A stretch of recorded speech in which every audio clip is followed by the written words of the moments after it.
नमस्कार, स्वागत है आपका बोलता हिमाचल पर। आज है 5 अगस्त 2024 और हिमाचल प्रदेश से जुड़ी हुई आज की बड़ी खबरों की जानकारी अपडेट्स हम आपके लिए लेकर आए हैं। लास्ट तक आप इस वीडियो को देखिएगा। अच्छी लगे वीडियो को लाइक कर दीजिएगा और हमारे चैनल बोलता हिमाचल को आप सब्सक्राइब जरूर करें। पेश है आज की सबसे बड़ी खबरें। हिमाचल प्रदेश में मर्ज होंगे 2 किलोमीटर के दायरे वाले स्कूल, बड़े फैसले की तैयारी, सीएम सुक्खू ने दिए संकेत। राज्य सरकार गुणात्मक शिक्षा पर बड़े बदलाव की तैयारी में है। भविष्य में 2 किलोमीटर के दायरे में आने वाले सरकारी स्कूलों को आपस में मर्ज किया जा सकता है। मुख्यमंत्री सुखविंदर सिंह सुक्खू ने इसके संकेत दिए है। मुख्यमंत्री सुक्खू ने रविवार को डॉक्टर यशवंत सिंह परमार जयंती के मौके पर मीडिया से बातचीत कर रहे थे। इस मौके पर उन्होंने कहा कि गुणात्मक शिक्षा के मामले में हिमाचल देश भर में 18वें स्थान पर पहुंच गया है। मुख्यमंत्री ने कहा कि यूनिवर्सिटी खोलना आसान है, जो भी निजी यूनिवर्सिटी खोली है उनकी रैंकिंग होनी चाहिए। उन्होंने कहा कि परफॉर्मेंस पर ध्यान देने की जरूरत है। 2 किलोमीटर के दायरे में आने वाले स्कूलों को भविष्य में जोड़ा जाएगा।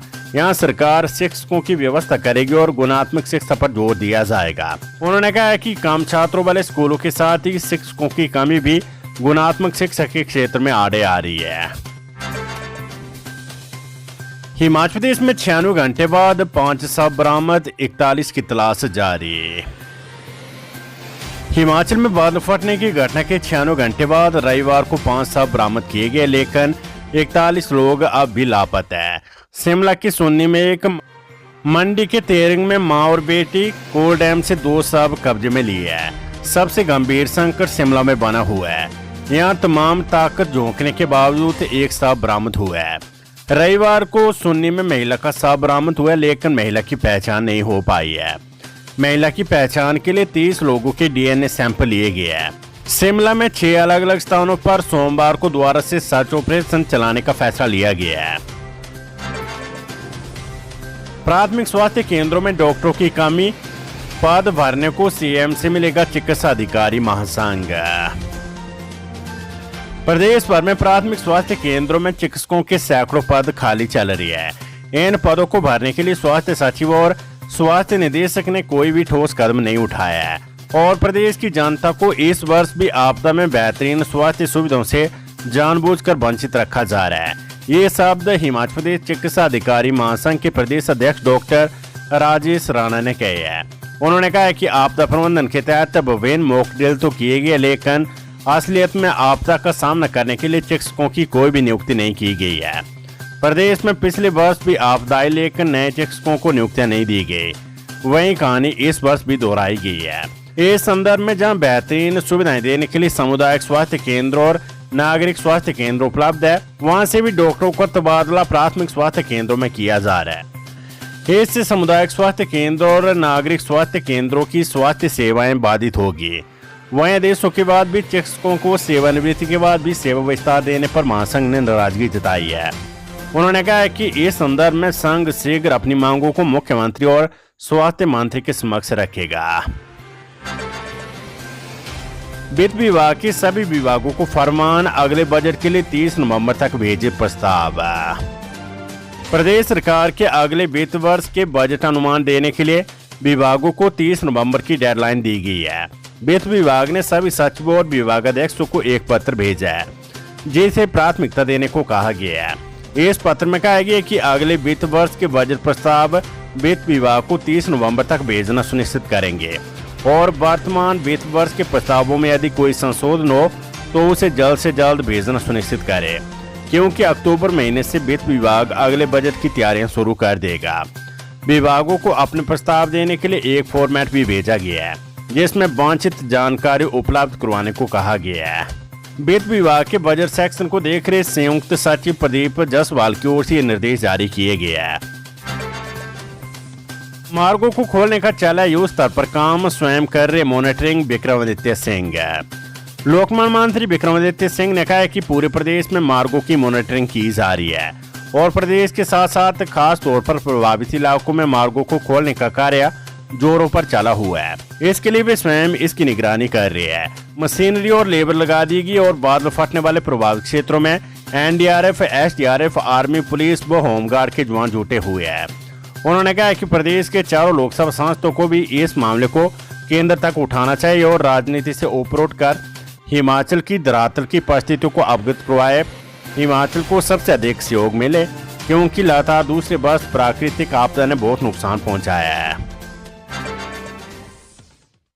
वेदर अपडेट 10 अगस्त तक हिमाचल प्रदेश में येलो अलर्ट। रविवार को हमीरपुर में खूब बरसे बादल। मौसम विभाग के अनुसार राज्य में 10 अगस्त तक हल्की से मध्यम बारिश होने का येलो अलर्ट जारी किया गया है। इस दौरान अनेक स्थानों पर बारिश होने के आसार जताए गए हैं। रविवार को हमीरपुर में सबसे अधिक बारिश हुई है। यहाँ पर 51 मिलीमीटर बारिश रिकॉर्ड की गई है, जबकि पिछले 24 घंटों में कुछ स्थानों पर हल्की से मध्यम वर्षा हुई है।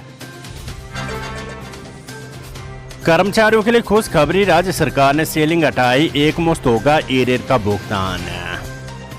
हिमाचल प्रदेश सरकार ने कोर्ट के आदेशों वाले मामलों में वेतन से संबंध या अन्य एरियर का भुगतान करने के दिशा निर्देश तय किए हैं। राज्य सरकार ने न्यायालय के आदेशों के बाद कर्मचारियों के एरियर की बकाया राशि के भुगतान के संबंध में स्पष्टीकरण जारी की है। इसके अनुसार बकाया राशि के लिए चरणबद्ध भुगतान योजना की रूपरेखा तैयार की गई है। राज्य में 2012 को तत्कालीन सरकार ने भुगतान को लेकर सीलिंग लागू की थी। इसे अब सरकार ने वापस ली है।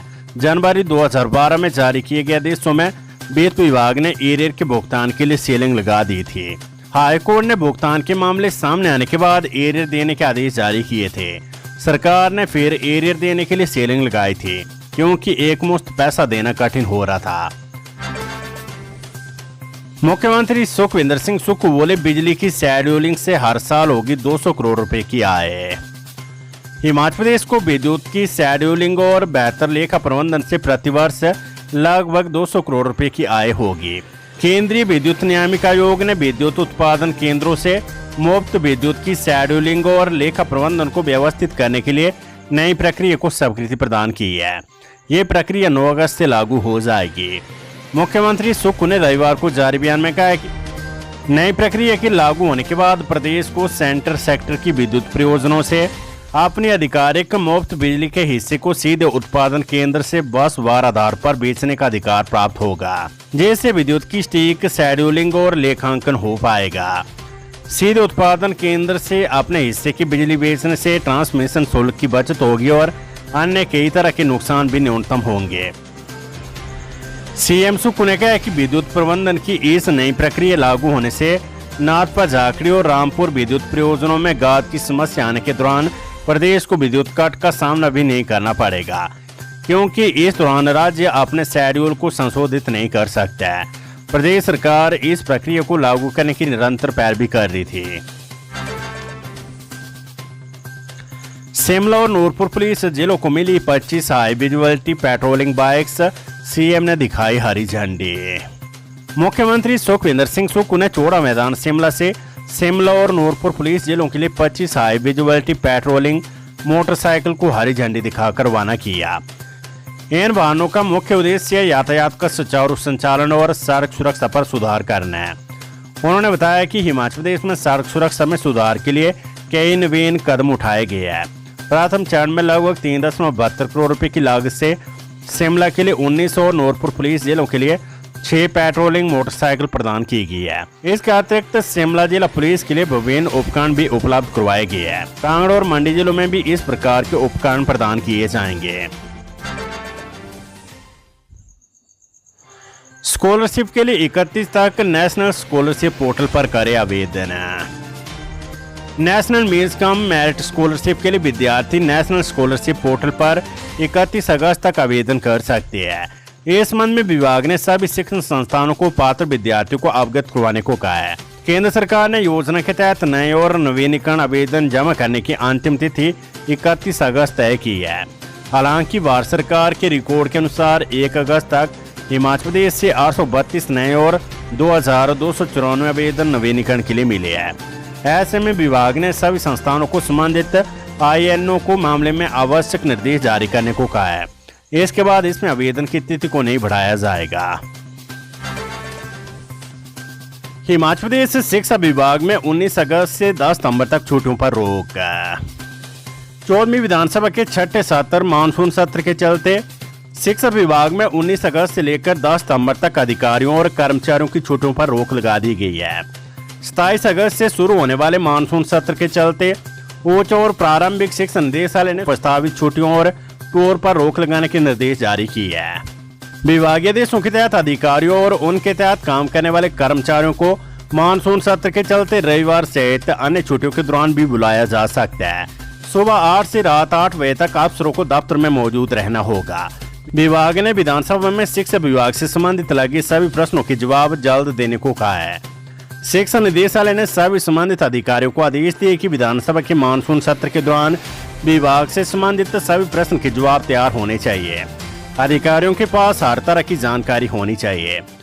इसमें कहा गया कि विभाग की हर शाखा में कम से कम एक अधिकारी इस दौरान रोजाना सुबह 8:30 बजे से ऑफिस में होना चाहिए। रात को 8 बजे तक अफसरों को दफ्तर में मौजूद रहना होगा।